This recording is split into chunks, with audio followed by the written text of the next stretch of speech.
Hey, you have come to the right place for encouragement today. So go ahead and click the subscribe button so that you can be connected to all the videos that we upload all throughout the week. Now, you may feel led to get connected to the ministry as you're watching this video, and we've made that super simple for you. Go ahead and check out our description to find out the ways that you can connect with us. Now, while you're watching, you may also feel led to sow into the ministry, and we encourage that because we know that our ministry can reach those that are far, near, and in our backyard. We have outreaches all throughout the year, and you will help us tremendously by sowing into our ministry. Thanks for watching. Now check out this message. When I look back over 15 years, I look back and really at 25 years old when I started the church, I was really nothing but a kid. I hadn't been saved that long. I got saved at 19. I was thrown into ministry as a youth pastor by 20 and ordained. And, you know, everything happened so fast when I was getting started. I almost, you know, when I think about how fast it happened, it's unbelievable. How God just kind of thrusted me like Ezekiel into a valley and said, start preaching.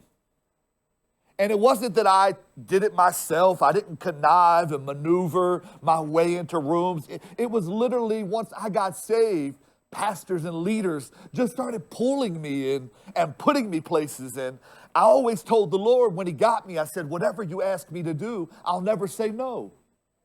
I may be scared, but I will never say no. I'll never back down from a fight. It's not in me. And God just kept pulling me and pulling me and pulling me and throwing me into things. And I'll never forget my first sermon, even as a youth pastor. I was so nervous. I was teaching on David and Goliath. And the whole message, I did not say David once. I kept calling him Daniel. And God bless my storefront church. They clapped me down. And Daniel picked up his stone. And Daniel chucked it at the giants. Daniel didn't need all 5. Daniel just needed 1, you know. And God bless the church. Nobody corrected me. They just let me go. Because I had only been saved, you know, about a year. So I was trying. I didn't have that ammunition Uproar Kids has, where they're learning this stuff back there. Man, by the time they get to be 19, they are going to be dangerous. I was watching them at Outreach yesterday. They were walking around like a little army, wishing somebody would try something. I mean, but I look back and I was nothing but a kid. I was 25 years old. And the biggest thing that freaked me out at 25 years old was I would have people 40 and 50 coming in calling me their spiritual father. And that was so weird to me at 25 years old to have people in their 40s and their 50s calling me a father figure. And I was still struggling with being a kid. I never saw a great ministry built. I came out of storefront ministries. I never saw none of this. When we started the church, we gave out sheets of papers that had all the songs on all the page. 5 sheets for 5 songs to every guest. Then we moved up and we got fancy and we got one of those projectors and we had a white wall that we would put the words up on. And people thought that was like, you know, that was technology right in front of them back then. We didn't even have a CD player. We had a 5-disc DVD changer that we put 5 CDs in, and there was a 30-second gap in between each song. That's how we got started. I bought our first set of speakers from Patapsco Flea Market for $500. They popped every week because they were cheap. I never saw all of this stuff that would be over millions of dollars. I just kept saying yes, and God just kept putting opportunities and exposing me to things. And once God exposed me to it, I would come back home and say, I got to do it on my level. I didn't make excuses. I made adjustments. The first time I went to a church and saw a light show, Modesty's in the back, Jalen's in the back, they'll tell you, I went to IKEA and bought these lamps, and I put bulbs in them that had different colors. And we couldn't afford a light show, so in between the songs, Jalen would unplug and plug the lights in that were daisy chained.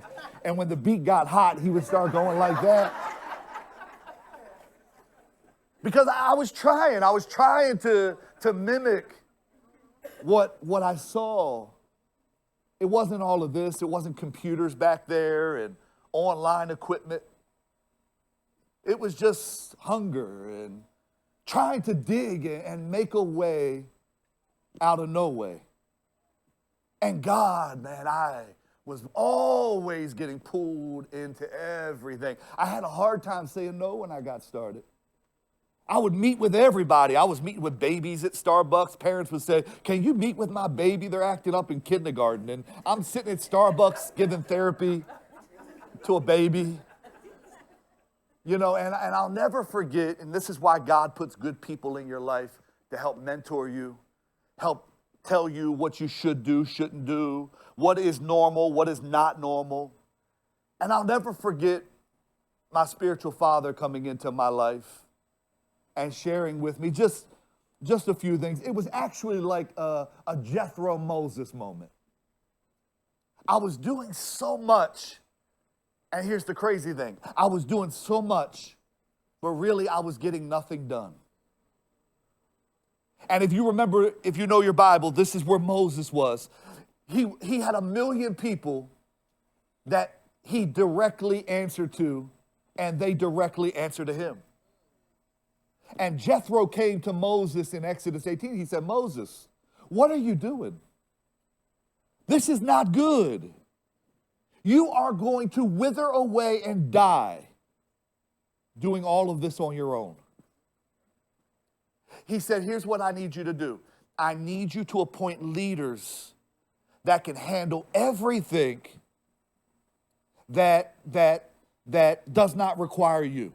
And I want you, Moses, to only handle the big things that have to have your involvement. And I heard a principle that this really relates to. It's called the 80-20 rule. And I learned this as I got older. And what the 80-20 rule is it says this, that most people give 80% of their time of their life to only getting 20% results. So you're working overtime, all of this stuff. You're grinding, you're giving away 80% of your life, but you're only getting back 20% results. And that's what life looks like when you do life alone. The only way to conquer this and to flip the script where you can give 20% of your time and get 80% results is to delegate. To bring people into your life that can help carry the load with you. And it was one of the greatest lessons I had. And this is actually what happened in Acts with the apostles. They were serving, they were greeting people, all this kind of stuff. And in Acts 6, it says that the people stepped up and said, nah. The apostles won't do this no more. They're going to focus on preparing the word and praying. We're going to take care of all the day-to-day stuff of the church. Because they wanted the leaders sharp. Because the church can handle the serving, but the church cannot handle the preaching. The church can handle the serving. It's so funny. I go and hang with my spiritual father and his spiritual father, Bishop Watkins, out of Columbus, Ohio. And anybody in the room can say grace. Bishop Jakes can say grace. Bishop Staples can say grace. Anybody can say grace. After they say grace, Bishop Watkins still prays over his food. True story. He says, because I don't know how y'all living. I don't know what y'all doing. I'm going to pray over my own food. That's how he talks. Yeah. You want people in your life that you know that when they pray, God hears them. And God only puts a few people into your life. I know it's true because how many people have prayed for you and nothing happened? Case proven. When anybody can pray for me, then why ain't you a millionaire? Then why are you still wrestling with that thing you're wrestling with? God puts people in your life that you know have direct access to him. It's special favor. Yes, we all have it, but everybody does not pay the price tag to get God to move ASAP. It is a price tag with your lifestyle. It is a price tag you have to pay with your devotion. It is a price tag you have to pay with your sacrifice. It takes being all in, because you cannot reap what you do not sow. God will not go all in for you outside of the cross if you don't go all in for him. So God, put the apostles in a place where they just had to preach and pray. That was their job. And they appointed people. That's why we have leaders. We have men for men, youth pastors for kids, all of that kind of women for women. There's people appointed to keep me sharp. It wasn't always like that. Like, I have rules here. I will never meet one-on-one with a woman. Sorry, ladies. I will never meet one-on-one with a woman. I have women that will meet with women. Why? Because I care about my image too much to be classified with people that don't have integrity. So there's rules, and a lot of them keep you and protect you and all of their boundaries. That's what they call it, boundaries. But I wasn't always like that. I was always safe, never breathed funny on anybody, never hugged anybody, kissed anybody. No. I was always safe, but sometimes the Bible says it like this: you can be safe, but take the appearance of evil. And nowadays, it doesn't even look good for a grown man to counsel a child at a Starbucks. So anyway, I say that to say that the advice I was given was this.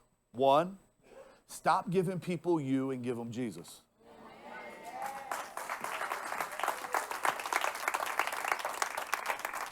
Because a lot of pastors, what they want to do is they want to grow their church off their personality. And then what happens is when different voices get up, people are bored. And it's because you gave people you, but you didn't give them Jesus. And so when you are not around, the church will fall apart because you gave them you for 50 years and you never taught them how to take your message and lean on Jesus.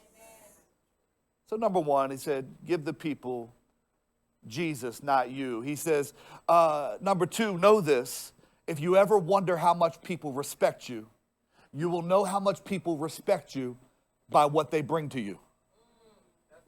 This goes for husbands and wives. People respect you by what they bring to you. Like the Roman centurion said, Jesus, I don't even want you to go to my house. Just speak a word. Why? Because I have so much respect for your time.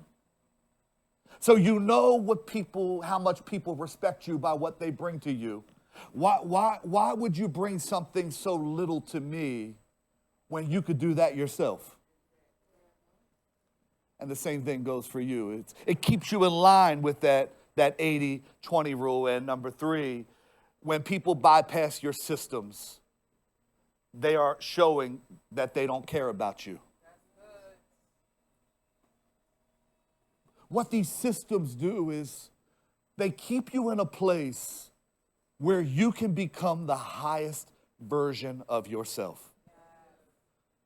And you don't just build these structures in church, you build these structures at home. My mom and dad had me cutting the grass at 7 years old.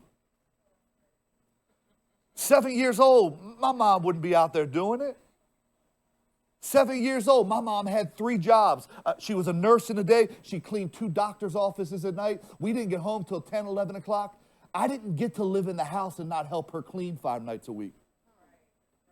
We were out till 10 o'clock every night. And I had to go to bed and get up for school the next day. Why? Because, yes, she cared about my education. But as a family, if we're going to win together, we suffer together.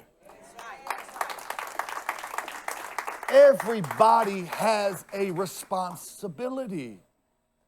And if everybody does not carry the weight of the home, then somebody is falling apart in the home. So everybody, the minute they're able to tell you they're hungry, they should have a responsibility. Even if it's just walking one of those fake vacuums that for babies around the house. You're grooming them. You're training them to carry the load one day so that you don't have a 50-year-old man in your basement not working. It is a process. Everybody carries the weight.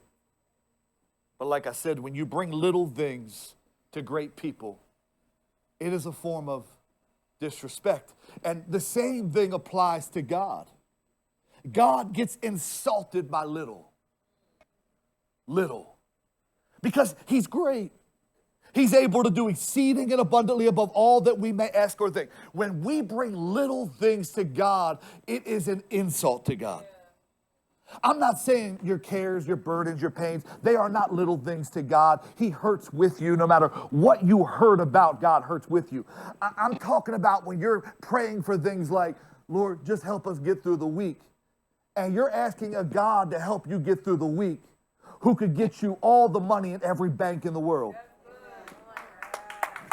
He created it.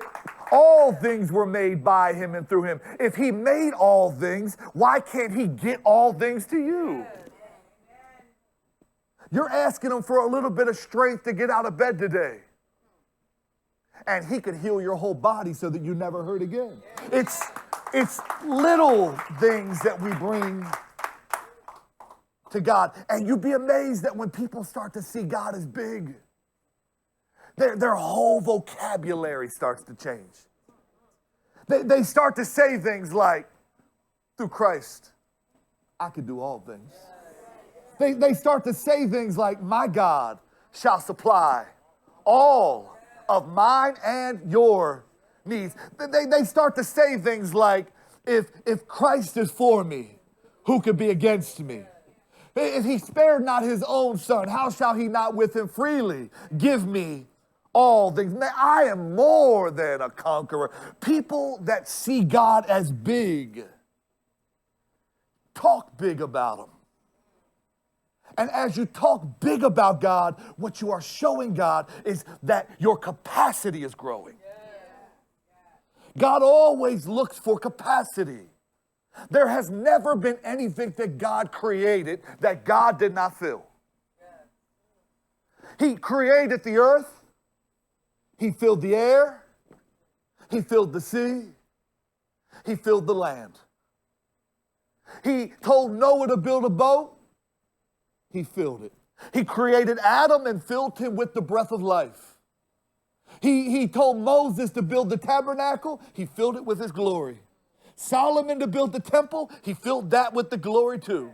He told the New Testament apostles to build the church, and he filled the church. He fills us with the Holy Spirit. Whatever God is in, God fills.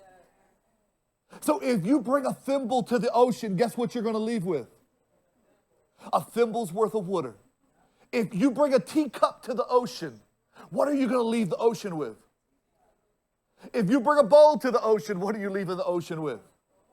If you bring a barrel to the ocean, what are you leaving the ocean with? If you bring one of those big old trucks that carries water around to the ocean, what are you leaving with? Are we bringing thimbles before God? And we're frustrated that we're not leaving away with trucks every Sunday full of water. And God is saying, I will fill whatever you bring. So what are you bringing before God? Because whatever you bring to God, God will stretch. Ask the little boy with the lunch. God can stretch it so big that 20,000 people could eat. Ask the little widow woman who was ready to lose her children how God can fill every vessel you bring before him.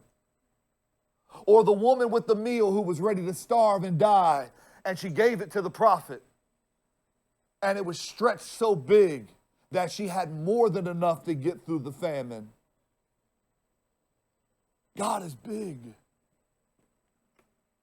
But he'll never be big to you if you keep bringing him little things to work with.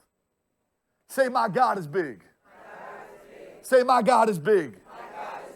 Your God is bigger than cancer. Your God is bigger than debt. Your God is bigger than disease. Your God is bigger than depression.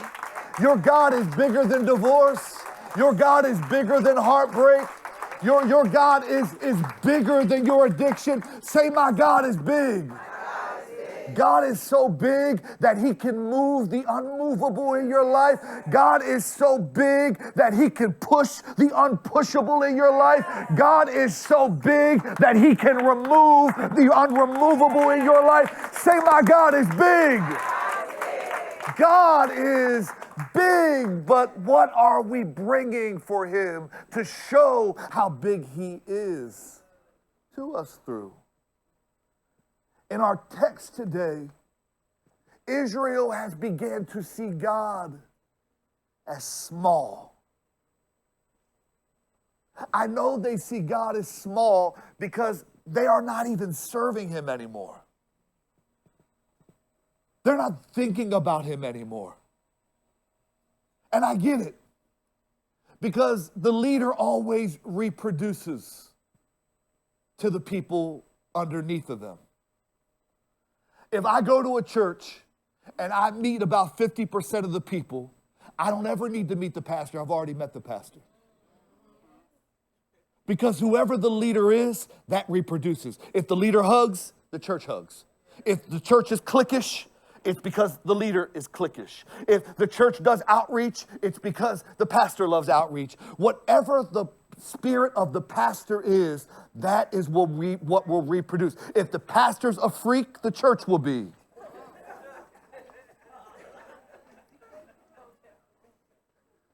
So it reproduces. So Jeroboam is the king of Israel, and Israel has turned on God. But Jeroboam is really the culprit. And I can't blame him because he didn't have the best mother and father. His mother's name was Jezebel. His father's name was Ahab. He didn't have the best upbringing. And he will actually have his back against the wall, against an enemy called the Moabites. And he knows he cannot beat the Moabites alone. So he has to recruit the king of Judah, Jehoshaphat, and the king of Edom. Now, Moabite was not to be played with, the Moabites. They were a very defensive enemy.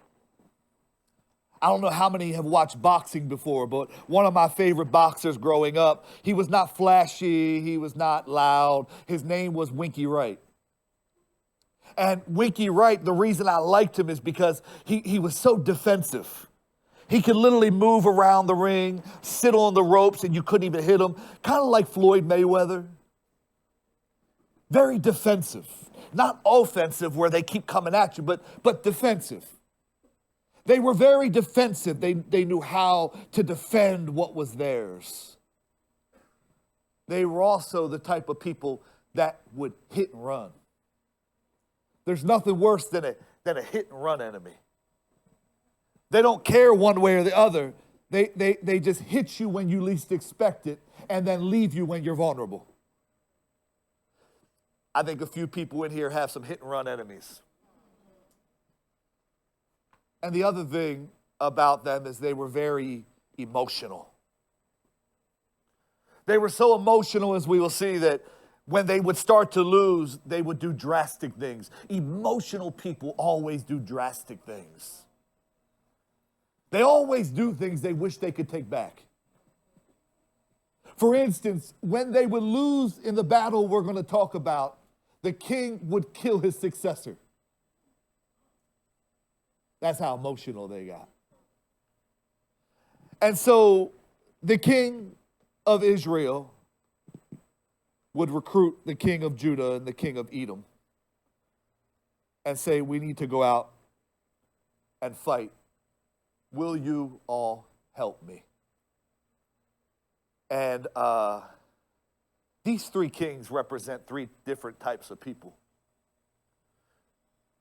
Jeroboam represents the faithless or fearful person.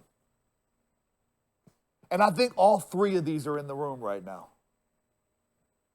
Every time something goes wrong, he would freak out. Every time something hit him, he would say, where is God? He did not have a Job mentality that said the Lord gives and the Lord takes away. No. He would freak out. He would complain. He would blame God. He was the faithless and the fearful. And then we have the fickle, the king of Edom. The scripture does not even tell us his name, which lets me know he's not a star of the story. But he is the fickle one, the one who stays in the middle, the one who does not have the courage to make a decision or take a stand. I'm just in the middle. I don't want to ruffle feathers. I don't want to get in the middle of the battle. I'm just kind of in the middle. And then you have Jehoshaphat, who is the favored. The one who actually matters in this group of three, because he is the one that will get God's attention. How many favored people are in here?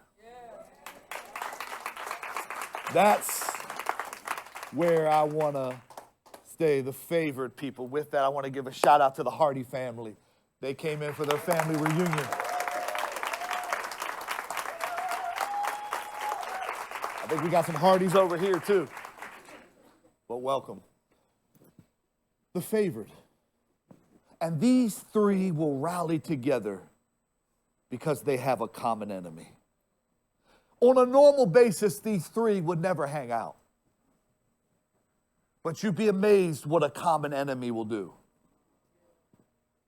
And so they began to march 7 days. 7 days to fight the Moabites because they're trying to strategize and catch them off guard. Because when you fight somebody who's sneaky and you fight somebody who hits and runs, you have to be even sneakier than them. Because sneaky can spot sneaky.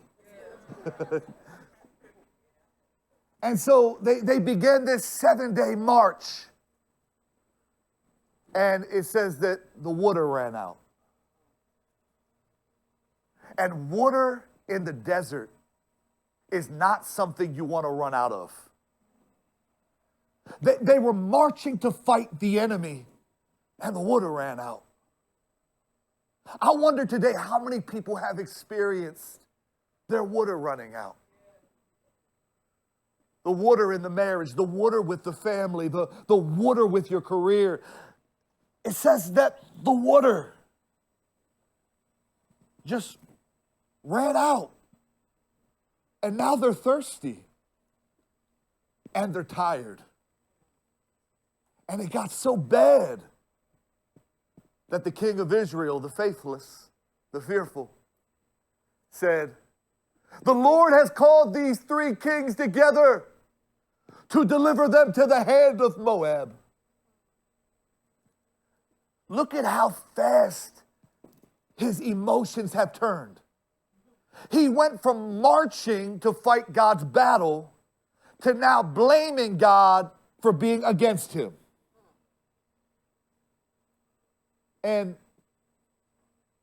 if it would have been just him, they would have been doomed. But Jehoshaphat said, let's inquire of the Lord by him. And one of the king's servants, when he said, is there a prophet in the land that we may inquire of the Lord? He said, there is Elijah, the son of Shaphat, which poured water on the hands of Elijah. He said, get him. The Lord is with him. Now, it doesn't say what Bible college he went to. It only says he poured water on the hands of greatness. Why did this make the king of Judah say, the Lord's got to be with him? It's because the thing about greatness will allow you to sometimes get in the room, but greatness will never allow just anybody to do something personal. When you see somebody doing something personal, it's really, though it looks like it's just washing hands, it's really them giving their validation to you in their world. It's saying, this young man's trustworthy. It's saying this young man has integrity. It's saying this young man has character. I wouldn't let him wash my hands if his lifestyle was out of order. It's validation. And on the outside, people would have called Elisha a wimp. You're just following that guy around, washing his hands. But guess what? Washing his hands allows me to hear conversations that don't come from the stage. So he had the washing hands ministry for 6 years of his leader. But who would have thought this would be the very thing that would make kings see God's hand on his life? He said, the Lord is with him.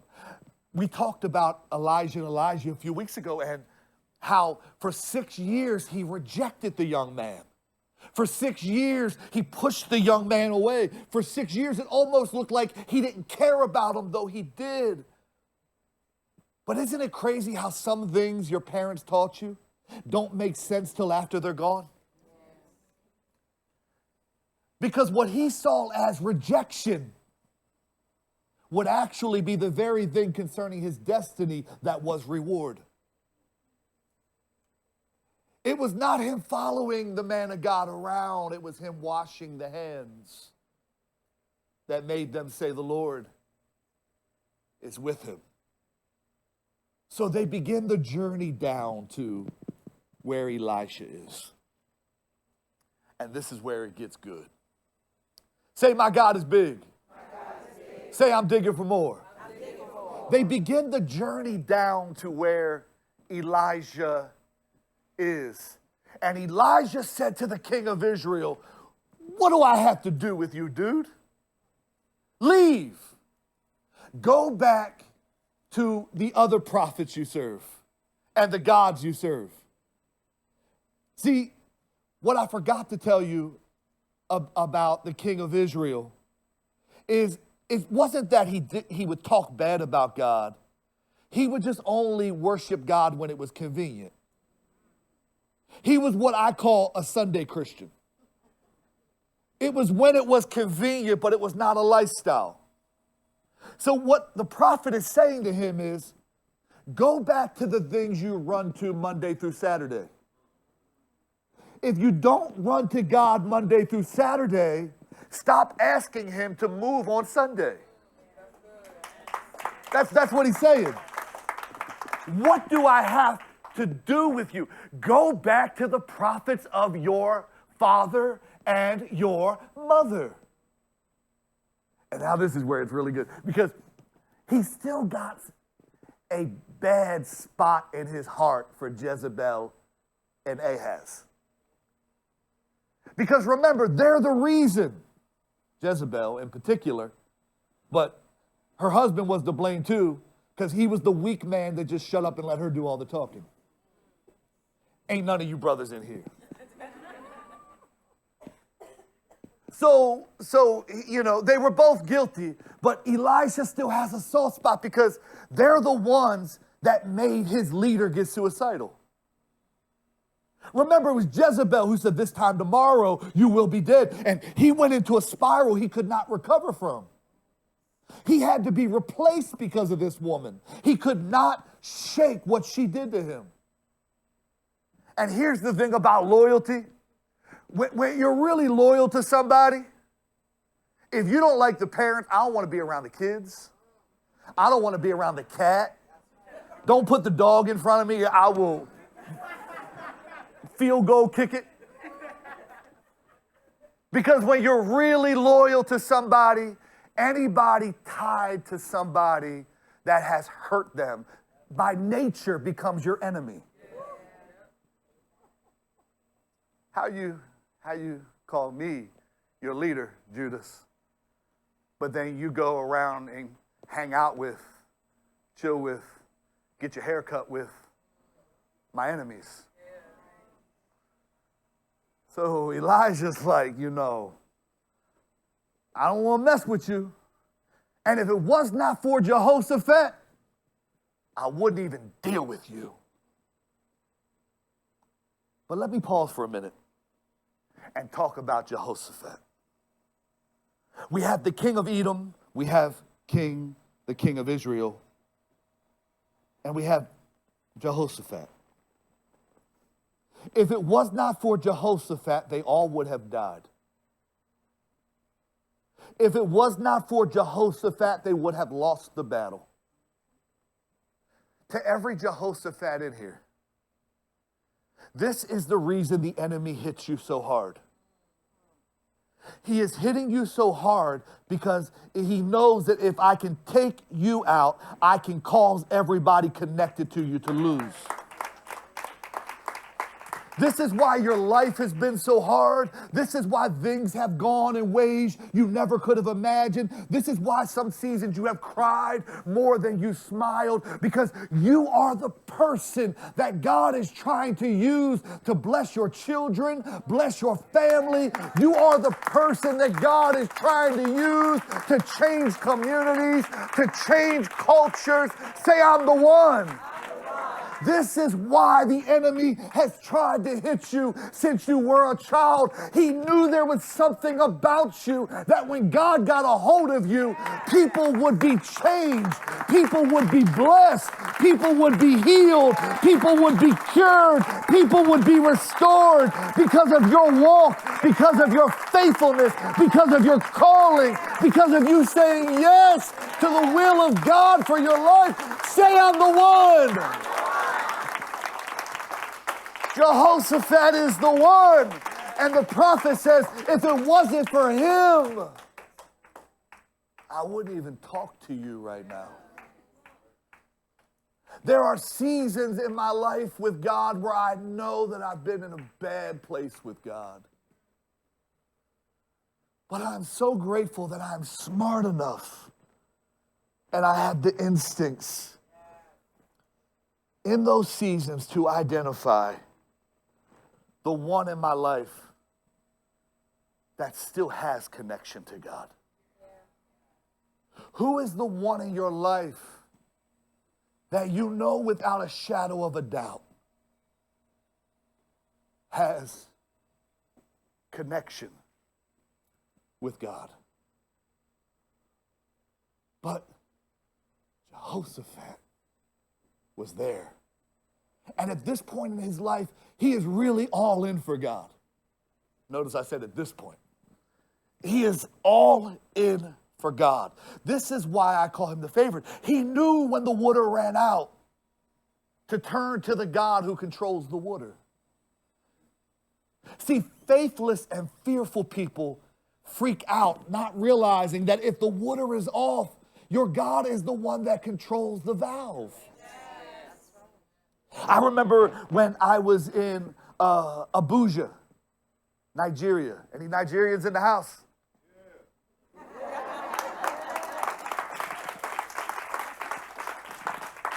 I was in Abuja, and I was looking at how radical the worship experience was. And I've shared this story before, how, when the pastor stood, 30,000 people stood. And when the pastor sat, 30,000 people sat. And I would look around and I would see people that couldn't afford paper, writing the sermon notes all over their arms and even pulling down their chest and writing sermon notes on their stomachs, on their legs. And I said, man, that seems like a lot. And The pastor afterwards looked at me and he said, well, it seems like a lot because in America, everything is so easy. But try living over here when in some seasons you have to get God to make it rain. He said, you guys in America know how to do vacations. We know how to get the supernatural. Wow.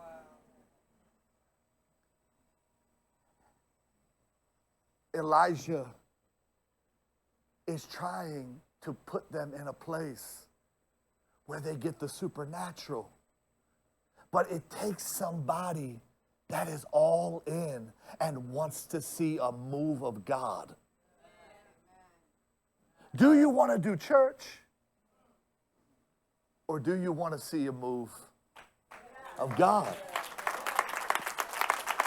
Jehoshaphat knows I'm not going to cry about it when I could talk to the God who's in control. So why cry about cancer when you know the God who's in control? Why cry about singleness when you know the God that's in control? Why cry about not being able to have a child when you know the God that's in control? Why cry about not having a good job when you know the God that's in control? Why cry about your kids acting out when you know the God that's in control? When you know the God that's in control, you know that my tears mean nothing if I do not turn to Him.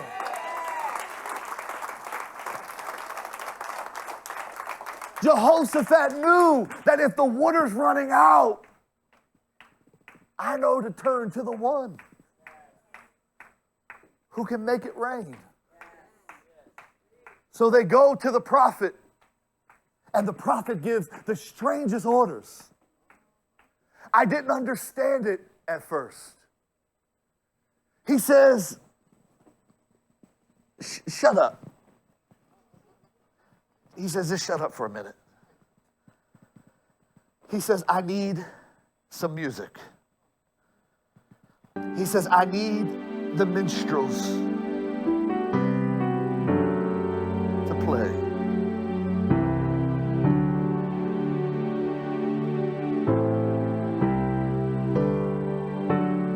He says, this is a more season. I need the atmosphere to be ready. This is a more season. This is not just giving God enough. This is a more season. He says, I need the atmosphere to shift. See, the king of Israel shifted the atmosphere. And what I need to do is I need to create an environment for God to speak. Because He cannot speak through the chaos. See, to every person that does not take worship serious, you are forfeiting the environment needed for the seed to work. The seed has power. But if your atmosphere is not right, it's not going to work.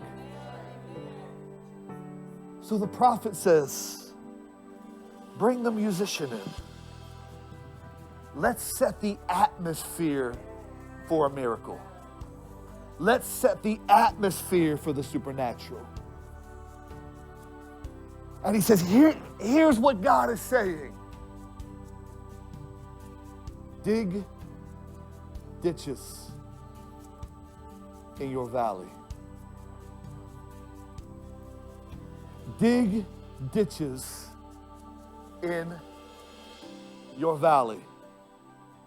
Yea, though I walk through the... Dig ditches in your valley. This is the moment, like the king of Israel. This is the king of Israel's moment where we see his faith. Because when the valley would hit him, he would cry and do nothing. And what the prophet is saying in this season, in your hard place, in your thirsty place, because the soldiers are thirsty, in your tired place, in your frustrated place. Can God get you to dig ditches in your valley? Can God get you to dig while the marriage is not where you want it to be? Can God get you to dig while the money's not there? Can God get you to love while they seem unlovable? Can God get you committed when everything is falling apart? Can God get you to stand when everything is sore? God is saying, can I get you to dig ditches when life is not going your way? This is where faith is displayed. It's not when everything is right. It's not when everything is perfect. It's when my life is crashing. It's when my world is being torn apart. It's when I'm mentally exhausted and I'm tired. And I say, though he smite me, yet will I praise him. It is in those valley seasons where I make up in my mind, God, you've been too good to me. I will not quit. You've been too good to me. I will not give up. You've been too good to me, God. I will not play it safe. Is there anybody here that God has been too good to? He was good to you as a child. He was good to you in your 20s. He was good to you in your 30s. He was good to you in your 40s. He was good to you in your 50s. And if he was good to me then, he's going to be good to me again. So I am going to dig ditches in my valley. I cannot play it safe. I cannot back down. This is not the season to take my foot off the pedal. Say, keep digging. He says, dig ditches in your valley. Pray more, serve more, give more, read more in your valley. Because it's easy on the mountain. But it's hard when I'm in the valley and I cannot see around me. Dig in your valley. Now, the problem I have with the text is that valleys at one point held water. The valley can hold water. Why are you telling me to dig in a place that can hold water? It's because for what I'm about to do in your life, God is saying, I need you to dig for more room. For what I'm about to do in your life, it's not big enough for where you are. It's not big enough for what's getting ready to happen. It's not big enough for what I'm sending. It's not big enough for what I'm about to cause. He says, I need you to make more room. I know it looks good right now, but you don't serve the God that says, I'm the God of what looks good right now. He is the God that does exceeding and abundantly above all that you may ask or think. If you want God to do more, you need to start digging for more in your valley. He says, if you have the faith to dig, I have the capacity to fill every single hole that you place in your valley. How many holes have you dug since you've been saved? And it could be that every time the water passes through, because I think that's what God did. He just caused a flash flood warning to go through. And it wasn't that the water stayed. It was that when the water passed by, it remained in everything that was dug. I have a feeling that God has been sending water into your life. You just have not thrown your whole life at digging holes. So when the water goes through, yes, it's a movement, but it's not a movement that remains with you. It passes through. He says, I need you to dig ditches in your valley. And here's the thing. I know you're tired. I know you're sweaty. I know you're frustrated. But when this happens, you will not see wind or rain. Yet, the valley will be filled with water.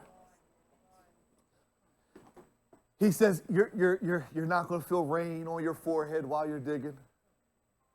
You're not going to feel that cool breeze come through that lets you know it's about to rain. He says, when God does this thing in your life,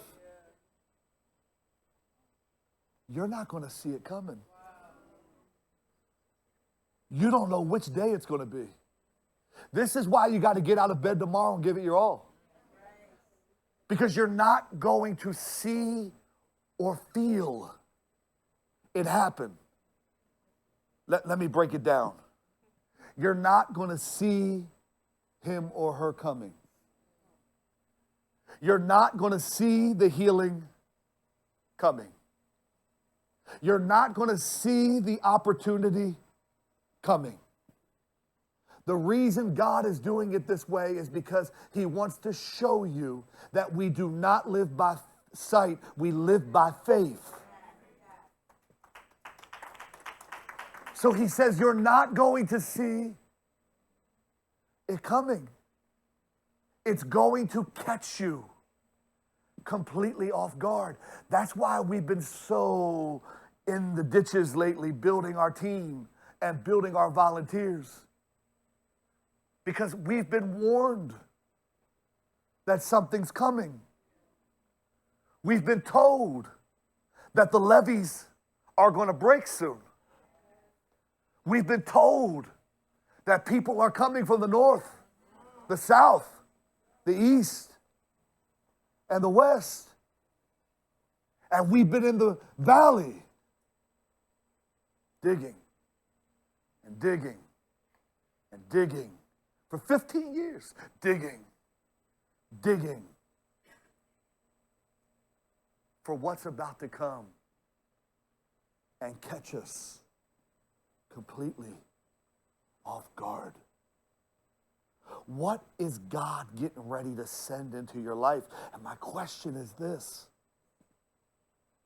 how many holes have you dug?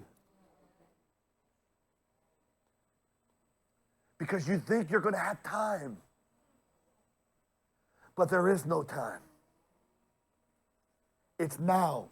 I shared with you a few weeks ago when I preached at the Potter's House. I had been waiting my whole life for that moment since I got saved. I took a tour of that church when I was 25. The man who took me on a tour, I asked him if I could stand on the stage. He said, we don't ever let people stand on the stage when we do the tour. But he said, but I'll let you. And I went up there and I said, one day I'm going to preach up there. He said, I've heard many a preacher say that. So don't get discouraged if it never happens. I didn't know how it was going to happen. I thought if it ever happened, I'd have a month's notice. And I had it all planned out. I said, if I have a month's notice, because it's that big of an opportunity in a moment, I'm not going to preach the whole month at my church. I'm literally going to stay in a closet and study and put all of this stuff together and Post-its. You should see my place when I'm studying hard.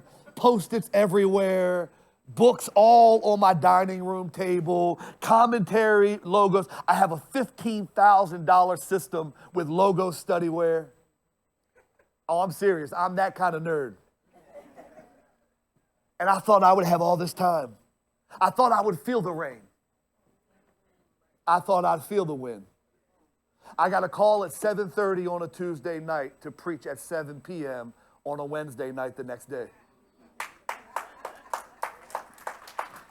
I didn't even have time to study, picking out clothes, booking flights, getting hotel. Everything was moving. And I literally had to put my message together while I was on the plane. But the good thing is that I spent 15 years digging and getting the word in me. So when the moment came, I didn't have to panic. I could just speak from an authentic place. What have you been digging for what's about to come. Because it's not that God lied when he told you you were going to be married. And it's not that God lied when he told you your business was going to be successful. You heard Kylie's story. I remember, man, because she was a mess at the altar for weeks and years back in the day. Now, when you see her as a mess, it's not because she's broken. It's because she's grateful.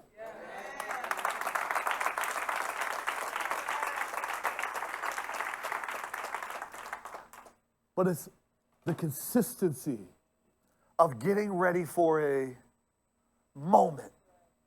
And when God sees that the holes have been dug, for somebody, you are one hole away from the flood. And you're ready to put down the shovel. And let me tell you this, I've learned this in life. Most people throw down the shovel when the flood is coming. Otherwise, why would the devil be making you want to quit so bad? He didn't make you want to quit when you were all in. Now he's trying to tempt you with quitting because he knows that God has caused a tsunami that's coming your way.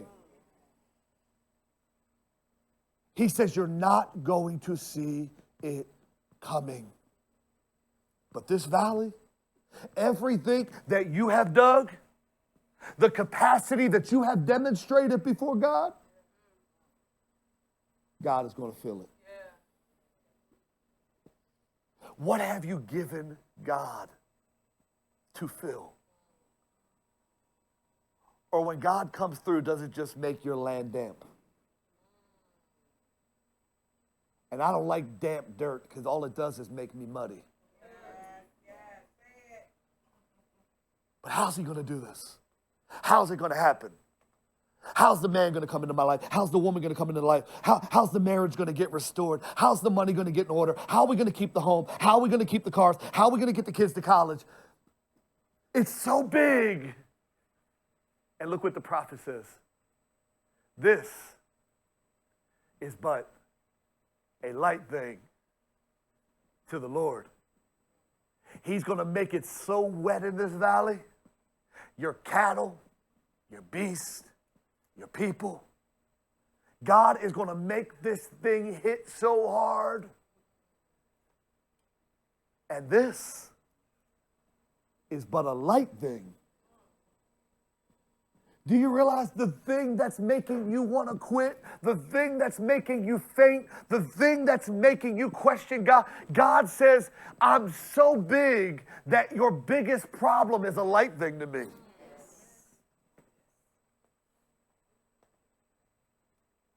But nevertheless, I will not do it if you do not dig. In this text, you know what God has done? He has put all the kingdoms in a place so that they will realize no matter how much you think you've made it, you still need me. He has risen up the Moabites to show the nations, you still need me.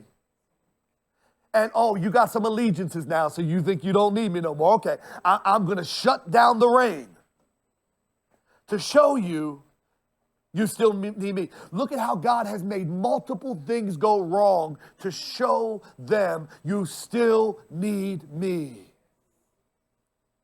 How many things does God have to make go wrong in your life to get you to the place where you finally see you still need me?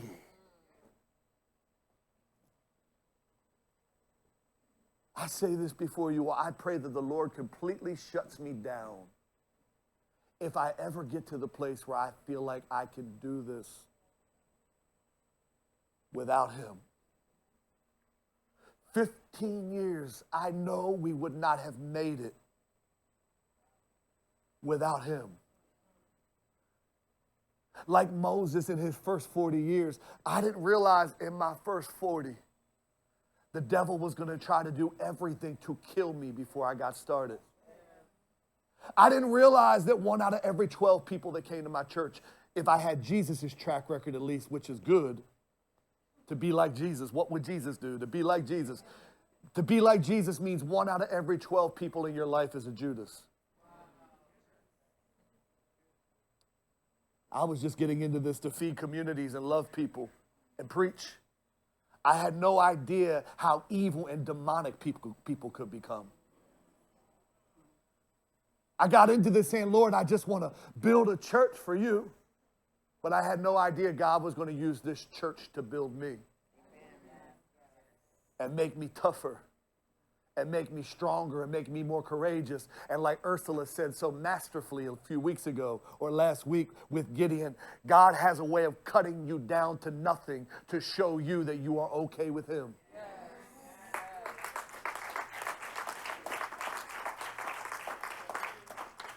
I pray, Lord, shut me down if I ever think my education can do it. Shut me down if I ever think my connections can do it. Shut me down if I ever think that anything besides my relationship with you can do this. I can preach for another 3 hours, I promise you, with no notes. I can sit here and pace and talk about the goodness of God. I can sit on one verse and just roll with it for a while.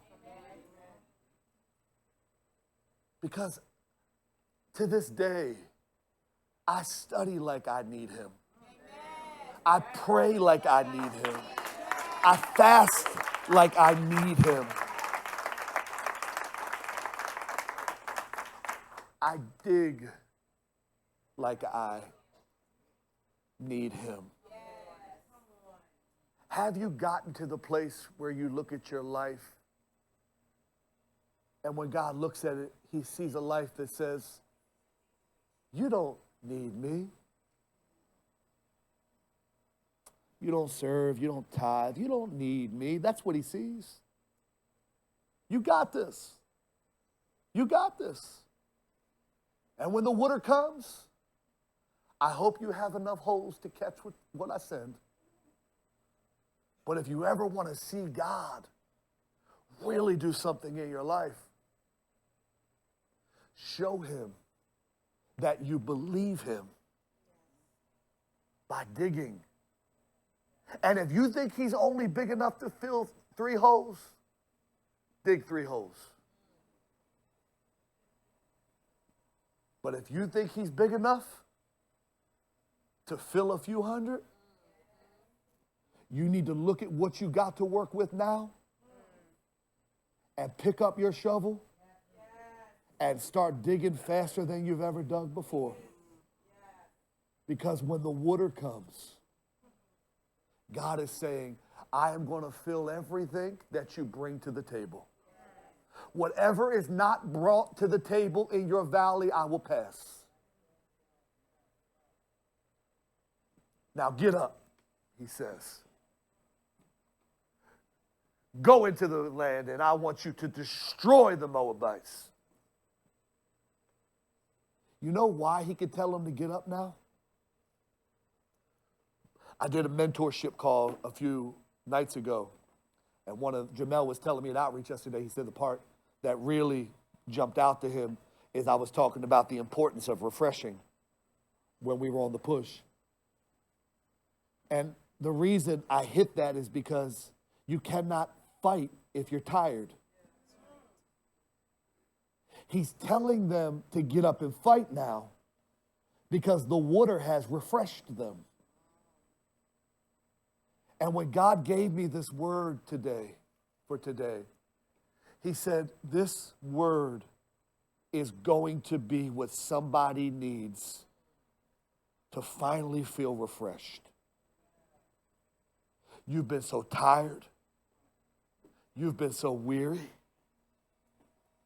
And he says, now that you are refreshed, it's time to get up and fight again. Who is God saying to today? It's time to get up and fight again. Okay, it's time to get up and love again. It's time to get up and believe again. It's time to get up and dream again. Joshua, Moses, my servant, is dead. Get up and move into the land that I've promised you and these people. God is saying to somebody, this is a get up season for you. And this right here is the word and the service that when you look back, it's not just going to be Uproar anniversary week. It's going to be the anniversary week for you concerning the day that you got up and got your fight back.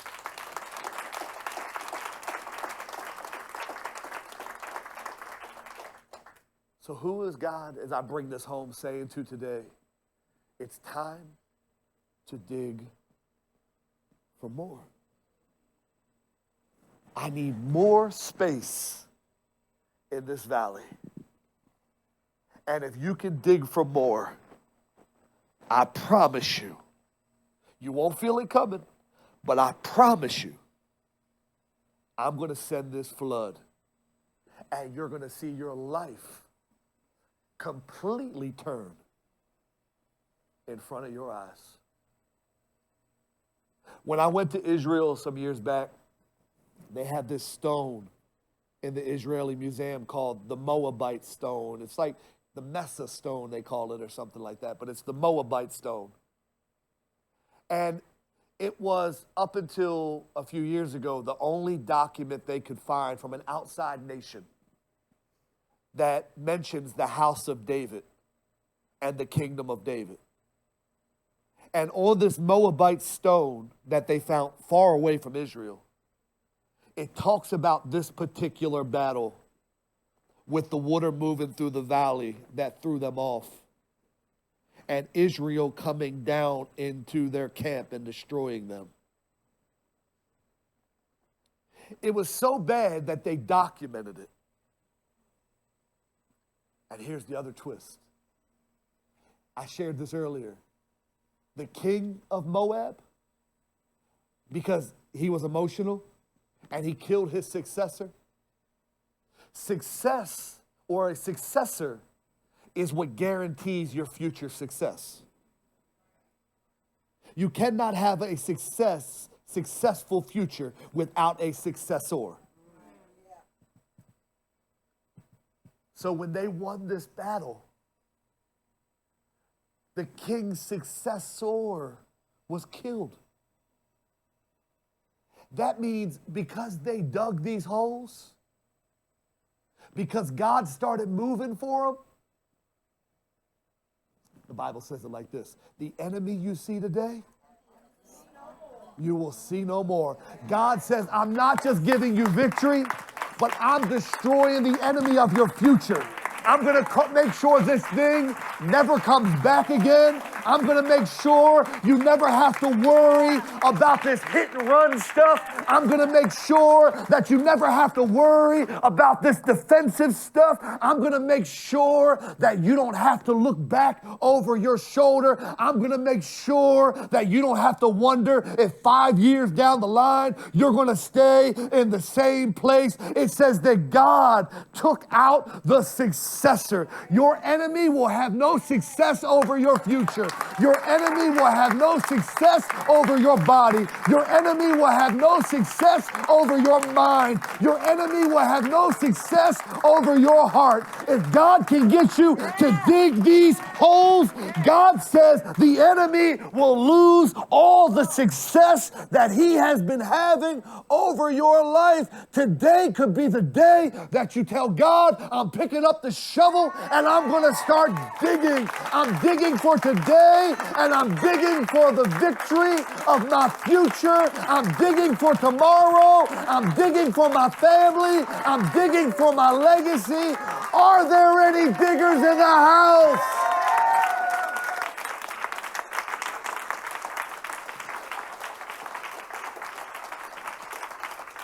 I could pass through Jeroboam. I could pass through the king of Edom. I just need one person. One Jehoshaphat. that will say, I'll dig. I'm the one. I trust you. I trust your word. Just one. Just one. Just one. I'm picking on her because she shared her story during the testimony. But yesterday at Outreach, that's what Kylie was saying. She said, oh, no, we're gonna tackle turkey giveaways too. She said, oh, when we get that building, when you find it and we start looking at it, I'm gonna make sure that down payment and everything gets put down right. All God is ever looking for is just one. She started coming here, her car was repossessed.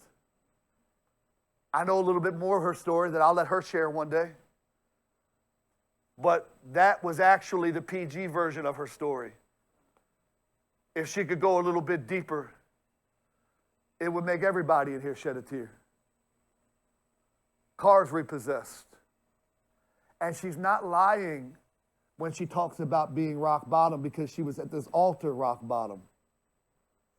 And she's also not lying when she says that she makes millions now, because I seen somebody who could barely afford to live, God promote them so much that now they are, if not one of, if not the biggest contributors to our ministry.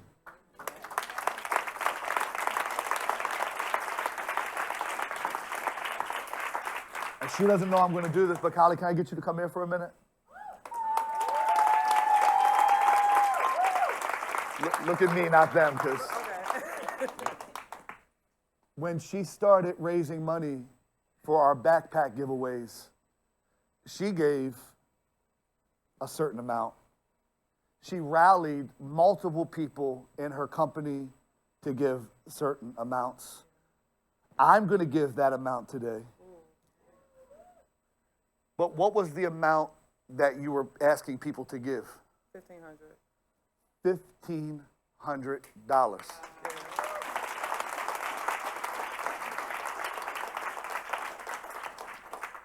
She was asking all of these people, and she rallied dozens of them to give $1,500. And little did she know that other people were doing the same thing. And as I began to reflect on the amount, I realized why God was putting that in my heart to give. Because we have been doing this for 15 years.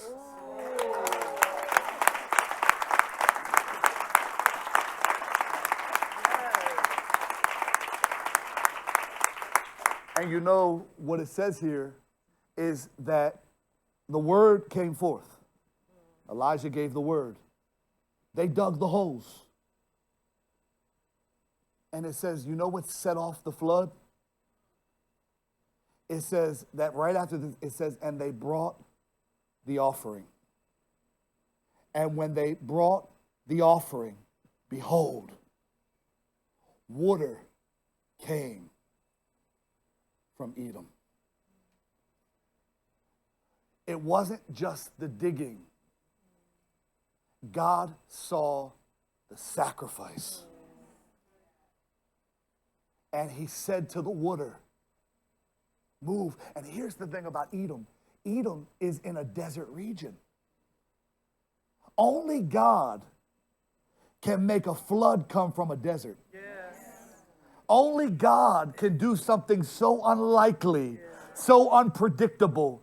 Because he knows that if I made it come from the ocean, they would say it's a flood and they would not give me glory. I'm going to make it come from one of the driest places so that when it's seen, people know that it is me and it has nothing to do with the king of Judah, the king of Israel, the king of Edom. I'm going to do this thing in such a way. Oh, and by the way, it is a light thing.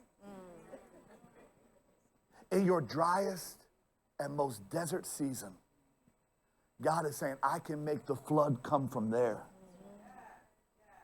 And it was the offering that set it off.